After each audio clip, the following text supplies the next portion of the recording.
kasama ko. Sa totoong buhay ho, siya ang aking dakilang ina. Pero kung siya yung tatanungin, gusto niya, older sister na lang daw. Pero dito sa PBA, siya yung aking ka-face off. Alam nila ko ano ibig sabihin nun. Siyempre, I'm talking about Boots Anson Roa. At kasama din namin dito si Paco Ares Pacochaga sa ating halftime. Okay, dito muna ako sa kanan. Ito, first ho ito, maniwala kayo. Ngayon ko lang talaga na-interview yung nanay ko dito pa sa PBA. Pero meron tayong good news. Ano yun, ate? Nako, sabi na nga ba. Meron, Sabing kuya, ate na lang.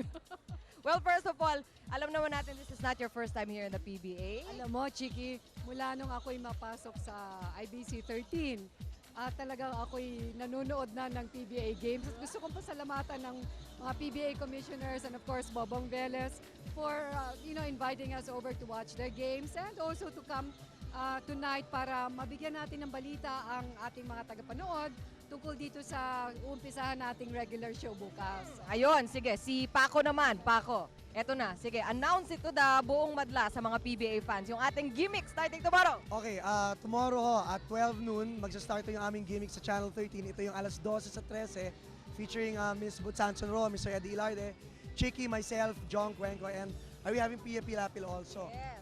And we hope to give you a lot of information, informative viewing here sa bago naming programa. And I'm sure as you tune in to us, marami kayong matututunan, marami kayong mapupulot na aral sa iba't ibang larangan. Ganun o. Yan, ayun, totoo yan.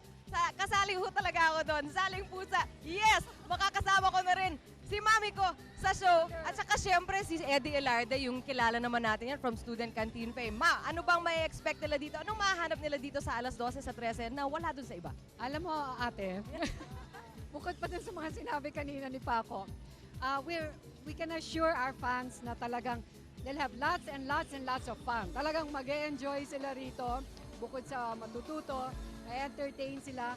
At yung iba siguro magkakaroon ng konting nostalgia na mararamdaman nila dahil meron tayong portion doon ng Student Canteen Alumni. Hindi kaila sa inyo na marami pong mga sikat na mga artista ngayon na nanggaling po sa Student Canteen. Ayun, meron din yung yung tawag nila luma sila. Meron din para sa mga bata. Meron ding dancing. Ang dami pa ho.